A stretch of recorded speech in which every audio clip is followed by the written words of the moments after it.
Good morning, friends. Mark Holmes here with my buddy Cowboy Joe Boo, as well as Joe Bear in the house. And as always, I want to thank you all for watching, commenting, subscribing, and being part of the Joe Boo Sports Report. Without you guys, this literally does not work. So let's get open for business here, and let's wake up those football gods. Wake up here. Still getting used to actually having the switches actually right here as opposed to reaching for them. Change is difficult sometimes. Change can be very, very difficult. You know, when I started doing my morning videos, I originally called them Don't Sleep on the Dallas Cowboys Report.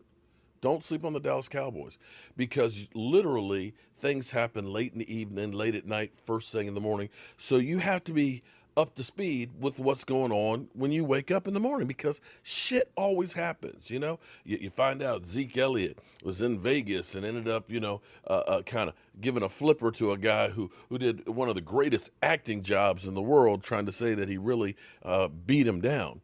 Well, this morning, I was coming down because I was going to talk about the Dan Quinn hire, how so many people are, really on the fence. A lot of people look at what happened with Atlanta and so on and say that he's not the guy and Cowboys are doing what the Cowboys do and yada, yada, yada. And then I came across some really interesting news. We got problems, okay? We got problems. We know that. Beginning of the season, listening to my buddy Philly 500, he was talking about, oh, we're going to win the division. Carson Wentz is going to be great, the North Dakota assassin. And we're going to win the division by 3 games. Okay, all right. Well, you won the division in aptitude, and you fired your coach. Well, here's the news for us this morning. The Eagles are requesting an interview with Kellen Moore. Kellen Moore, who his alma mater wanted him back at Baylor as their head coach. Cowboys surprise everybody and end up giving him a big pile of money for 3 years, and I believe he's the coach for the Cowboys in waiting. And here you have the Eagles who are looking for a coach. Now, if you had said a few months ago that, or last year, that one of the coveted jobs out there would be the Eagles, because you looked at that and you said, you got a franchise quarterback in Carson Wentz, you got a great defense, you got, young stud receiver in Rhaegar, and you got a great owner in Jeffrey Lurie. But actually, as this season has collapsed, some of the shine on that shit, it's not shining anymore. It appears there's a whole coaching dynamic where there's a war going on in the locker room between the coaches of Doug Peterson and his guys and Howie Roseman and his. And somehow, some way, when you look at the Eagles who drafted J.J. Whiteside instead of D.J. Metcalf, and then turned around and get Rhaegar before Justin Jefferson, and you look at a roster that's old, broke down, and the second worst cap situation in the NFL, it doesn't look quite as attractive. Lincoln Riley, that was one of the hot names that you wanted to hear out there. One of the hot names. Lincoln Riley was like, you know what? I'm good. I'm going to stay in the college ranks. I'm going to stay away from the Eagles job.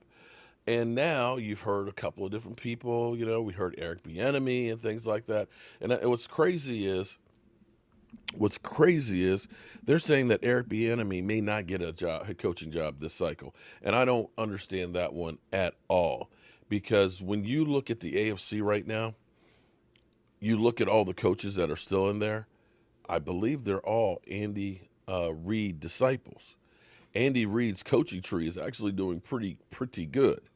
So, as opposed to Bill Belichick's coaching tree right now. But the Eagles, as they're trying to say, we're not going to leave any stone unturned. We're going to be looking at everybody and anybody. It's kind of amazing to me how Cowboy fans, how we look at a guy and say, we don't want them. They're no good. There's better out there. But yet, Kellen Moore, they wanted him in college. Now, the Eagles apparently want to talk to him as well, and it's probably because they realize that Carson Wentz is ass, and he's getting double moonwalked on, and they think, well, maybe Kellen Moore can work some magic with Carson Wentz and turn him around because they've got a lot of money tied into it. So as we keep saying, oh, my God, we signed Kellen Moore, listen, other people want him for their head coach. Does that amaze you? Does that concern you? Make you wonder? Yeah.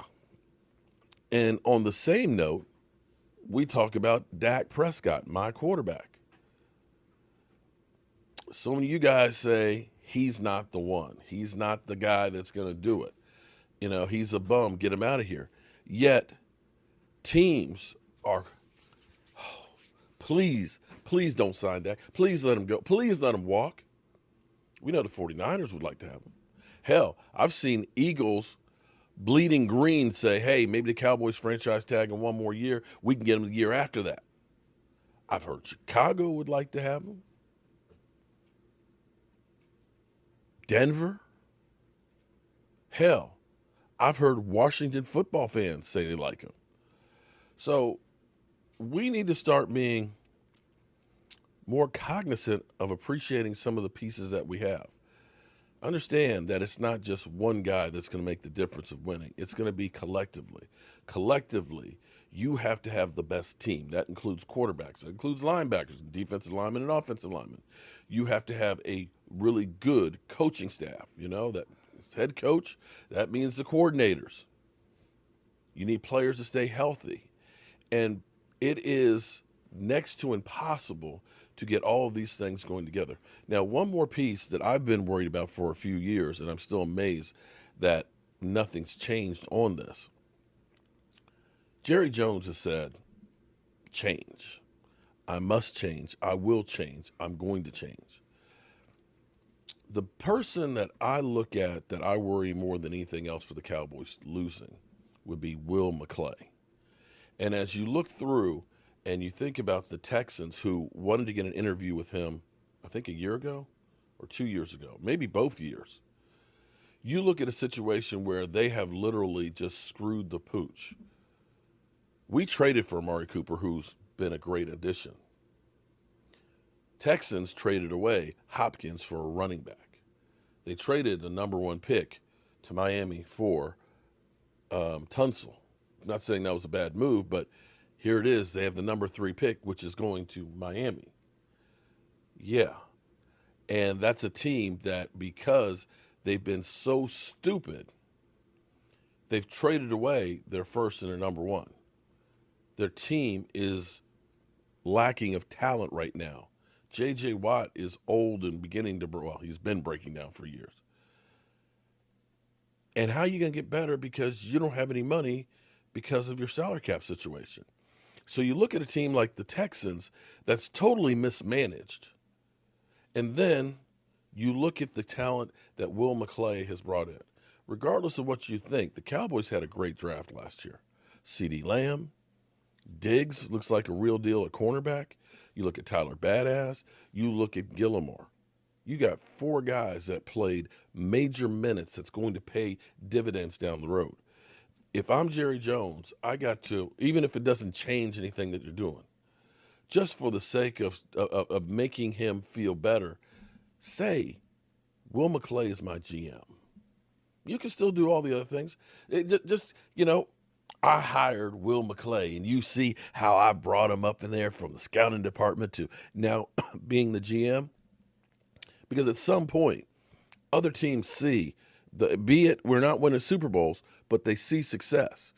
They look and say, with Kellen Moore and Dak Prescott, a guy who was a 4th-round drafted quarterback, that they were breaking records. They were on pace to shatter the passing record by 1,000 yards. Maybe we need that guy to help Carson Wentz. Kind of shocking, kind of amazing, but not really surprising. Everybody wants that new, young, hot coordinator. Maybe Kellen Moore is the next Sean McVay. Could be. Mike's over here shaking his head. I don't think so. Oh, man. All right.